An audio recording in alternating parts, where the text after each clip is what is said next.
Hello everybody, my name is That Joe Guy. Welcome back to Subnautica Below Zero. The weather in this planet is turbulent to say the least. Alright, let's get to work. We need to work out how to do certain things. So I feel like one of the very basic tools that we're going to need is a knife. So for that we need silicone, rubber and titanium, battery and glass. I wonder how batteries are made. Electronics, batteries, ribbon plants. So I think I saw them. I don't know if I can just pick them up or if I need the knife. So how do I make the silicon? Creepvine seed cluster. To find creepvine is as good a first step as any. So we know what. Whoa! I gotta size up this opportunity. Whoop! Shouldn't have got so close, buddy. I think I see it over there. Okay, peeping my head up just briefly because it sounds like hell out there. Oh god, this place is frightening. Ah, yes, creepvine hoe. Excellent, excellent. This can get us some fiber mesh too once we have the knife. A seed cluster though, they light up normally, but they might be a bit different here because of the temperature or something. Let's see what we can come up with. I gotta remember that I'm low on oxygen. I think I see it over there though. Oh shit, I'm actually much lower down than I thought I was. Up the atom, and down you do them. Here we go, creepvine seed cluster. You know, it was red on the bloody crafting menu. I don't know why I was looking for yellow. Okay, let's fill up the inventory. New blueprint synthesized. Interesting voice, PDA, I like it.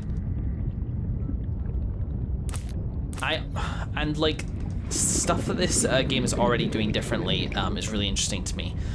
It's, whoa. Hello? Just a mermaid.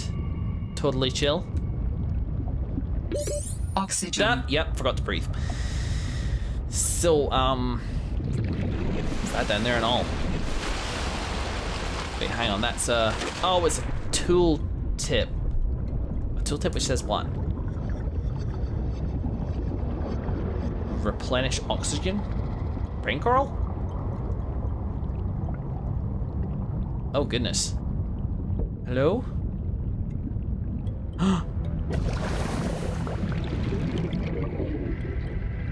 Wow.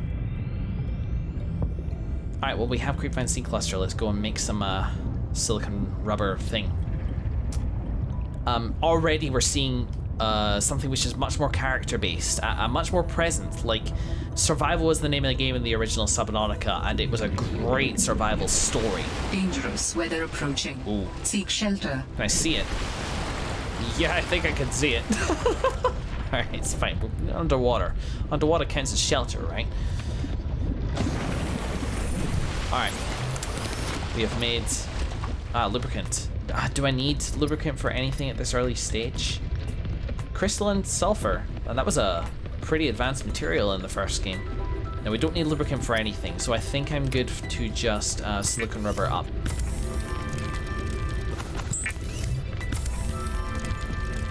Go, baby steps.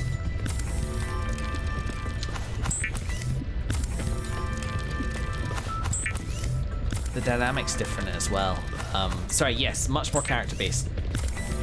As I was saying, the characters, the active players in this, I mean, our sister may well be dead, maybe will be gone, and we are following her footsteps. But in a much more recent and possibly still ongoing cover-up, with a sister who's actively trying to work out what has happened and maybe action something in the present.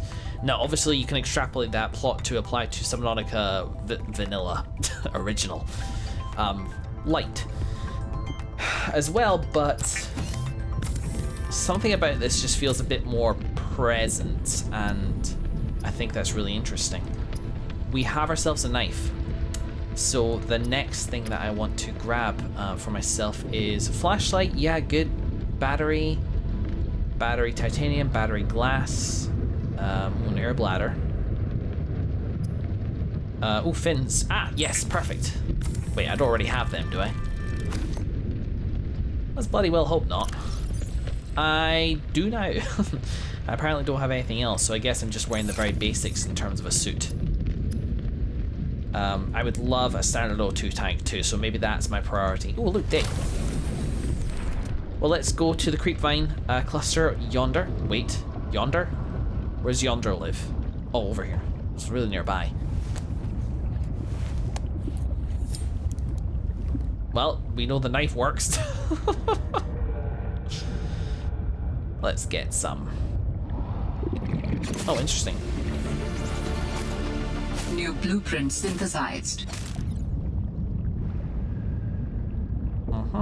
Nope. Ah!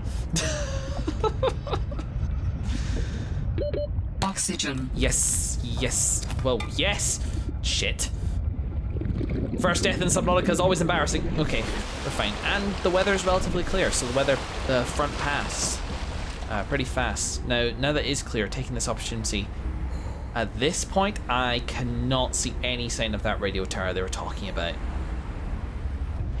I reckon we will have a beacon one way or another. I've also not spotted anything so far which could be construed as a threat aside from just the survival needs. But I'm sure it's out there. I ain't forgotten yet. Alright, so we have ourselves some shebang. Varnish. Let's make as much because... Oh, okay, a whole damn 2. Yep, so that's fine. And this is even more fine. Probably low on titanium though. Adding additional blueprints to your databank. Ooh, fun. What do we learn? Lube, computer chip, cool. Pipe, floating air pump. Okay, that brings me pipe down to an area. Repair tool, that's new. All The right. standard oxygen tank can be upgraded for deluxe and VIP breathing. Very important person breathing. Well, that has some fun implications, doesn't it? Alright, so that's there. The repair tool's there. Crystalline sulfur, which we still haven't spotted, but we know what it looks like. Let's grab ourselves some batteries. So battery is made out of ribbon plants and copper ore. How are we doing on copper? Woof. Plenty.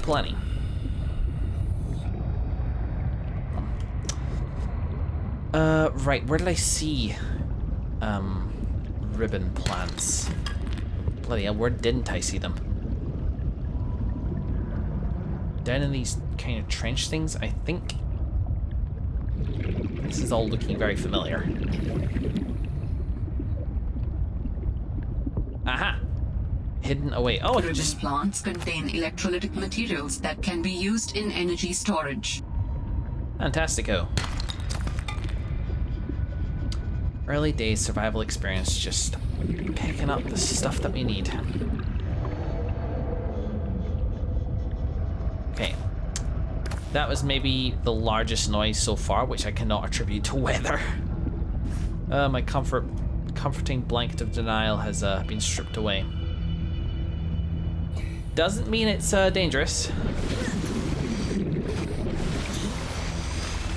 Just means that it's loud. This is the back of my door. Oh, first of all, we know we need glass.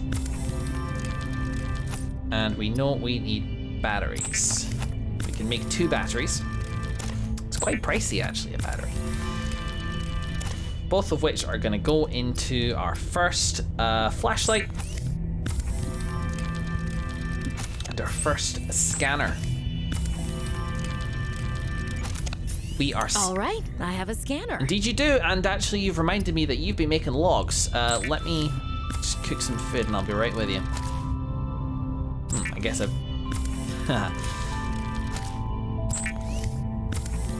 been picking up the odd fish. Nom.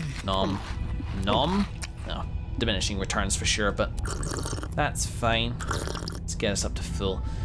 Okay, flashlight number 1, scanner number 4, knife number 2. And silicon rubber for days. I don't know what went originally in the other slots. I think it was repair tool and sea glide, or habitat builder and sea glide respectively.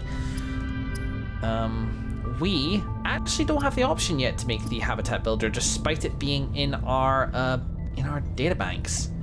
Interesting. Okay. can make copper wire, but we don't need to. Let's offload what we have got so far. I wonder if the controls are just slightly different in this game.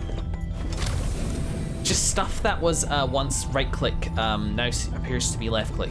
I saw the scanner thing there. I'm keenly aware of how to spot that, but I still feel like I'm in the resource gathering stage, so I don't know if I'm quite ready to start a scanathon yet. What the fuck was that?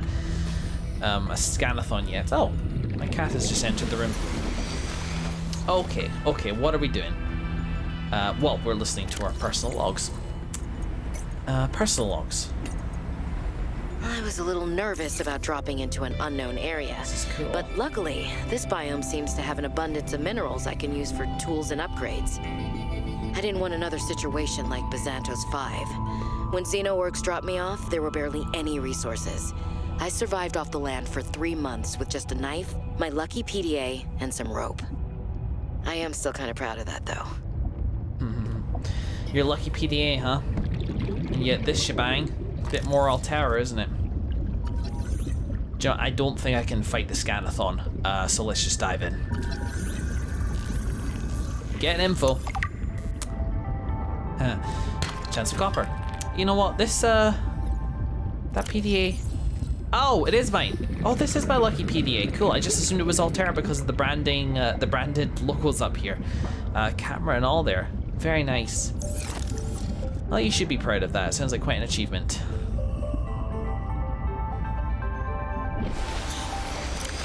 That's another thing which I was thinking about Below Zero, which I admire being a choice. Drop this person in and give them some existing survival experience, because again, most people will be coming from the original Subnautica. When I first started that game, it took me 3 episodes to realize I could eat fish. I was filling about, true beginner. Riley was a he was a maintenance engineer, but we clearly have some training and experience in this sort of malarkey. We know what we're doing, and therefore all this new stuff of like going and gathering and instantly knowing what to look for in terms of certain resources and how to manage an inventory and your survival needs, it's in character. It's a stroke of brilliance, choosing that as the entrance to life. Okay, everything's a little overwhelming right now, so let's start. Let's start from here and start working our way outwards. Narrowleaf, bullseye shroom, twisted mandrake. What a comforting name. We can do basic stuff like scan a hoopfish. Stay still, goddamn you. Coral bridge. Wonder how much of this is exploitable, how much of this is flavor. I saw that limestone there, don't know why I didn't get it. I'm changing my mind, I'm gonna go get it. There it is again.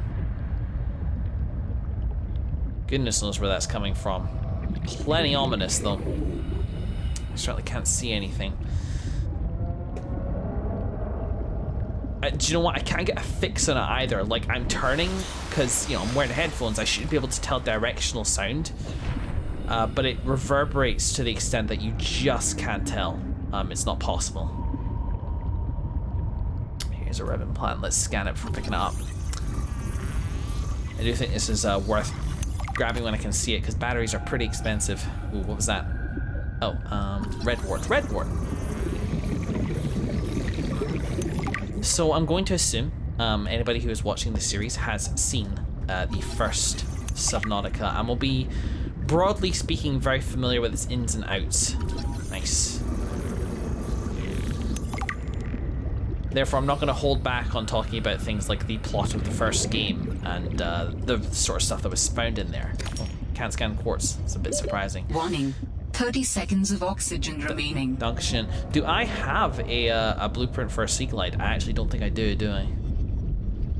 I don't think I even have the blueprint for a mobile vehicle bay. Oh goodness.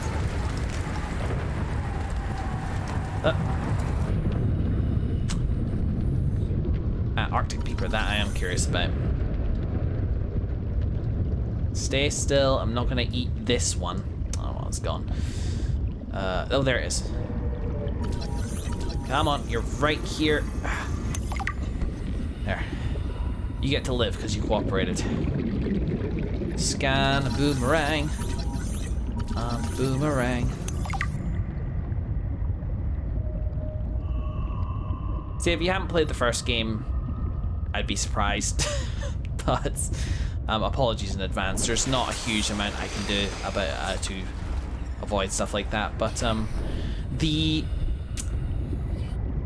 original game took place on a volcano, an underwater volcano, which erupted and produced a unique biosphere to the planet. Ooh, Galena. I heard of that. Oh. Maybe I hammered at that before and that's when I got lead. Okay, with that. Ooh, bladderfish. I mean, I actually need. Oh, fuck. Can I scan you here? No. Okay, go free. Come back. And come back.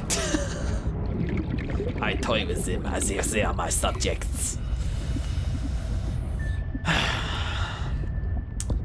And yet here we are with an ecosystem not only definitely outside of the volcanic region, but also sharing certain bio similarities like redwoods, peepers.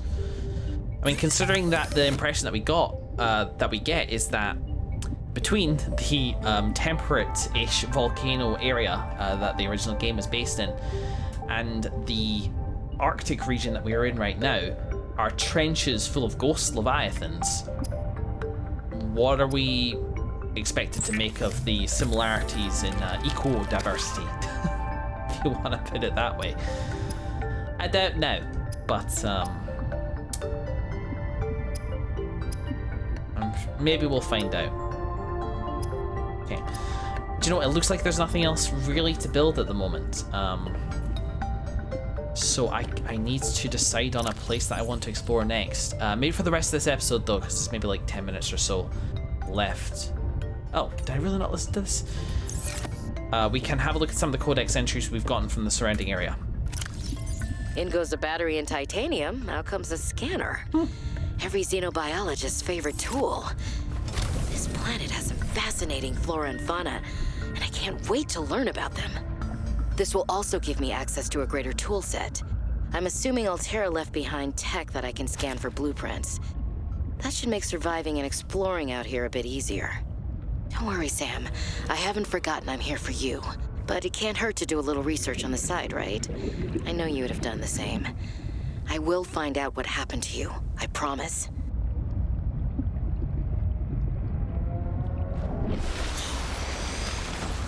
Yeah, despite everything, despite the very whoa.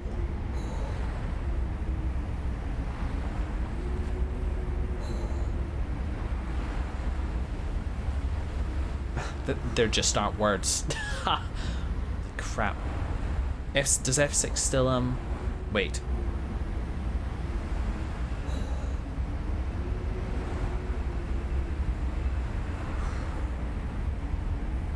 Great shot, kid. That was 1 in a million. Wow.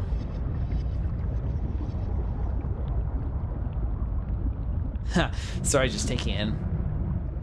The fact that Sam is dead means that whilst what we are here for is very, very important, it is not necessarily very, very urgent. Aside from, you know, whatever heinous thing Altera's potentially planning. Alright, okay, I see a pangolin there, and that seems like a good next scan. Someone top? Oh, hey buddy, my lad. Whoop, oh, good tip. Rude. Come here. There we go. A little dicey out here. Can I scan the cuts? Yeah, pangolin. Very nice. Oh, good. Wow, it's really disorientating. The weather.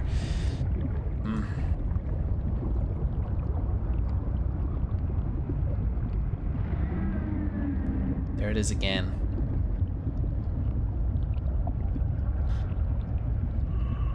I will say, like, whatever that noise that is, it doesn't necessarily sound like the most threatening thing in the world. I'm sure some people just rolled their eyes.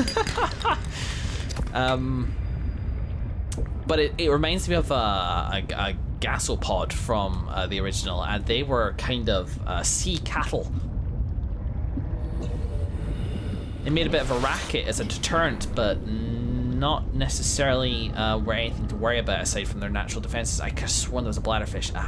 All Terra supply cache nearby. Oh, really? Is that what that is? Aha, emergency supply cache. Okay, we have a mini objective. We'll go for that next time.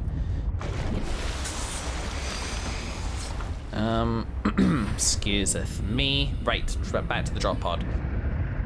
I am sorely missing my Sea Glide. We do need to bear in mind that in the original Subnautica, and I think my comparisons to the original Subnautica will eventually drop off. They're not necessarily the best for immersion, but, you know, start of a sequel is what everybody's going to be thinking. At the start of the Subnautica, we were not necessarily very far from something very, very dangerous. Should proceed with caution, but the trouble is, if it makes sense, I'm still decoding the landscape. So, like, if you look out here, ooh, this game is freaking gorgeous. Like, Subnautica was pretty, but this already feels like it's elevating stuff to a new level.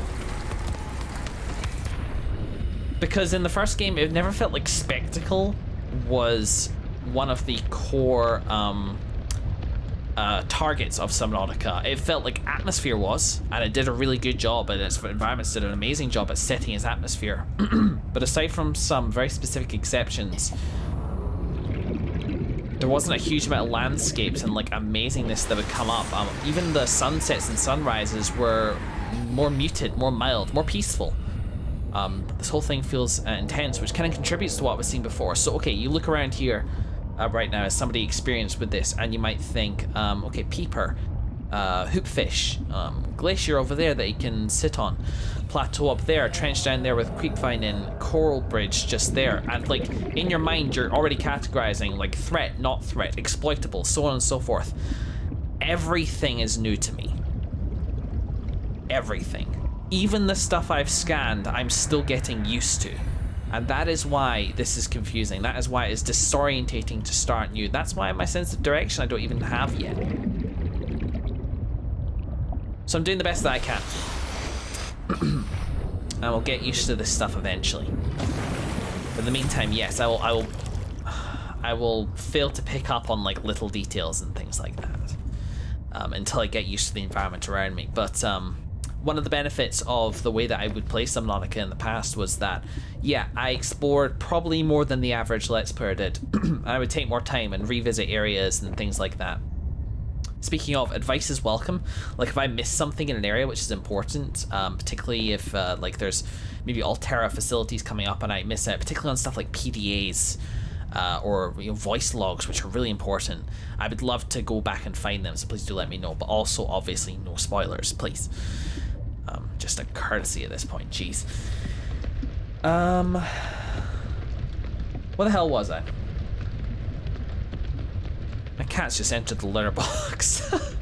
Right next to me. Thanks for that. Anyway, yes, the advantage of the way that I played Subnautica was that whilst I found pretty much everything in that game. There was definitely stuff that I missed, but I found like all the little alien rooms. I found like almost all the PDAs, I'm pretty sure. And so I might miss stuff for sure, absolutely. I will definitely miss stuff. But I'm also the sort of person that will come back and get it later. So try not to worry too much if you see me miss something. Chances are I'll get to it eventually. So that's kind of our exploration and gathering part, and listening to logs and things like that, and getting some tools done part of this episode. The rest of the episode, let's have a look at these 16 new items of research that we have picked up on since beginning our scatathon. Ah, my body just tried to kill me. Okay. Galena outcrop. Well, this will be over before you know it. A mineral deposit that often contains lead and titanium. Limestone. Geological structures often form around titanium and copper deposits distinct to this planet. Interesting. Closer analysis reveals the stone around the metal has been hardened against erosion, but the mechanism remains unknown. Curious. Okay, let's start with flora. It's a little less interesting to read about the plants. So he says. Bullseye shroom. Bullseye shrooms are harvestable fungi found growing near coral bridges. These mushrooms are noteworthy for their thick, meaty caps. These caps manage to produce a small amount of chlorophyll, which makes it capable of some photosynthesis, but the mushroom still gets most of its nutrients from dead matter on the seafloor. So it says harvestable and plantable. Does that just mean I can pick it up and put it back down again? Coral bridge. Coral bridges are formed by rapidly growing coral polyps that exhibit thigmotropism, which causes growth in response to stimuli or when touching a solid object. Coral bridges grow in thick, twisted patterns that anchor onto rocks or other coral. The underside is covered in colonies of blue barnacles. Okay, the weather picking up out there again. Thin grass-like species grow in small clusters near coral bridges. The common plant adaptable to many different environments, the redwort is a staple part of the diet of many small herbivores. The ribbon plant contains a high concentrated sulfuric acid and can be harvested for use in battery fabrication. The sulfuric acid evolved as an evolutionary defense mechanism to discourage fauna from eating the leaves of the ribbon plant. When harvesting the plant, the core must not be compromised in order to avoid creating an exothermic chemical reaction. Sounds fun. My cat's going nuts out there. The scaly maw anemone prefers shallow water and ample exposure to sunlight and exists in a symbiotic relationship with a species of vibrant algae that live atop the anemone's trunk. These algae thrive in the sun and create a thin, scaly bacterial matter in the structure of the anemone as they feed on other microorganisms that filter through the anemone's water space. Shelf coral, a type of stony coral commonly found growing along rocky ledges. Stony corals have hardened biocomposite skeletons. The coral's polyps continuously grow upwards and outwards in thin layers, creating the grooved shelf appearance. Yeah. And the twisted mandrake grows in temperate coral zones. Its leafy canopy photosynthesizes sunlight while providing shade to the bulbous structure underneath. Yep. It looks gross, but is actually very beautiful. Fauna. Alright, carnivores. Oh, pangolin is a carnivore? You know, I thought I caught a glimpse of teeth in there. Okay, well let's start with pangolin. Young pangolins tend to huddle on dry land awaiting their next meal, consume almost exclusively fish regurgitated by the adults in the huddle. They stay to the center of the huddle to stay warm and out of the wind. If separated from the huddle, the adults will become agitated and begin searching for the young pangolins, so please don't do this. Well, that's very nice of the PDA to say. Consumes small... Okay, bird-like creature hunts small fish below the water, huddles in packs on the ice above.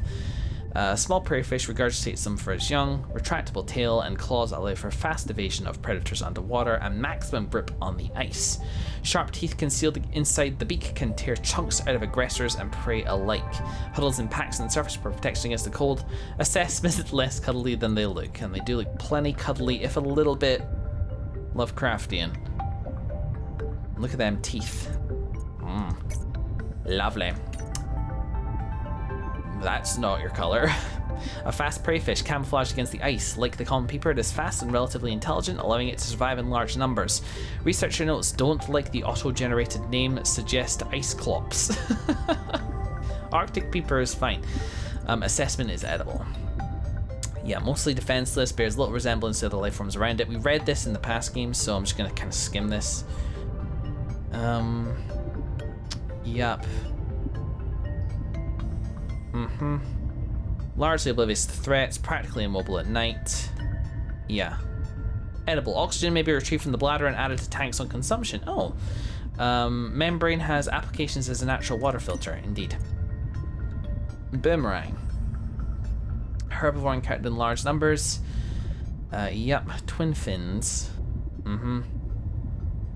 End of its digestive tract. Most active during daylight hours, yada yada yada, and the hoopfish finally as well.